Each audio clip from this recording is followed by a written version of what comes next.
Assalamualaikum warahmatullahi wabarakatuh. Mohon izin senior menyesuaikan. Mohon izin memperkenalkan diri. Nama saya Amalia Desi Ayla, NIT 572011337571, kelas K2D. Mohon izin memaparkan hasil pekerjaan saya.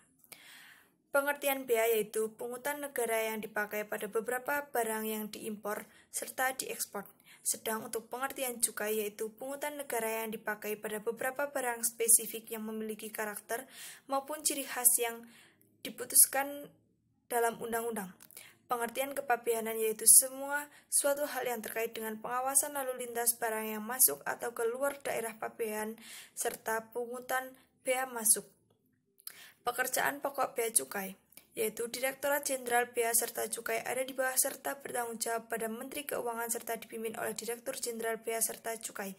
Sedang untuk Direktoral Jenderal Bea serta Cukai milik pekerjaan dalam mengadakan perumusan serta proses kebijakan yang ada di bagian pengawasan dan penegakan hukum, perihal perihal optimalisasi penerimaan negara yang ada di bagian kepala kepabeanan serta cukai yang sesuai sama ketentuan ketetapan perundang-undangan.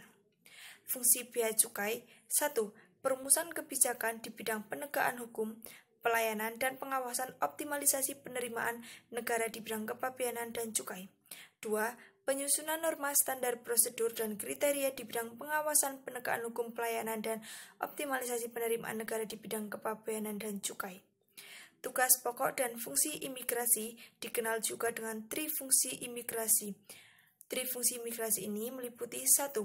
Pengaturan tentang berbagai hal mengenai lalu lintas orang keluar, masuk, dan tinggal dari dan ke dalam wilayah negara Republik Indonesia. 2. Pengaturan tentang berbagai hal mengenai pengawasan orang asing di wilayah Republik Indonesia. 3. Pemeriksaan dokumen perjalanan baik negara yang ditinggalkan, negara yang dikunjungi maupun negara yang dilalui. Berdasarkan batas-batas teritorial negara Republik Indonesia yang diakui secara internasional, maka timbal yurisdika atau hak dan kewajiban hukum Indonesia atas setiap orang, benda, dan perbuatan yang berada dan terjadi di bawah dan di atas wilayah Indonesia. Pasal 528 yaitu 1. Direktorat Jenderal Imigrasi adalah unsur pelaksanaan yang berada di bawah dan bertanggung jawab kepada Menteri Hukum dan Hak Asasi Manusia. Direktorat Jenderal Imigrasi yang dipimpin oleh seorang Direktur Jenderal. Pasal 529. Direktorat Jenderal Imigrasi mempunyai tugas merumuskan dan melaksanakan kebijakan dan standarisasi teknis di bidang imigrasi. Fungsi Syah Bandar yaitu 1. Syah Bandar melaksanakan fungsi keselamatan dan keamanan pelayaran yang mencakup pelaksanaan, pengawasan dan penegakan hukum di perang, angkutan, di perairan kepelabuhan, dan perlindungan di lingkungan maritim di pelabuhan. 2.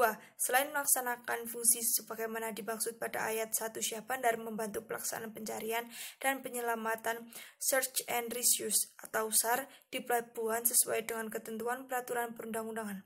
3. Syah Bandar diangkat oleh Menteri setelah memenuhi persyaratan kompetensi di bidang keselamatan dan keamanan pelayaran serta kesyahbandaran. Tugasnya melaksanakan tugas fungsi dan keamanan. Syah Bandar mempunyai tugas 1. Mengawasi pelaksanaan dan keselamatan, keamanan, dan ketertiban di pelabuhan. 2. Mengawasi ketertiban lalu lintas kapal di perairan pelabuhan dan alur pelayaran. 3. Mengawasi kegiatan alih muat di perairan pelabuhan. 4. Mengawasi kegiatan salvage dan pekerjaan bawah air. 5. Mengawasi kegiatan penundaan kapal. Sekian presentasi dari saya. Terima kasih. Wassalamualaikum warahmatullahi wabarakatuh.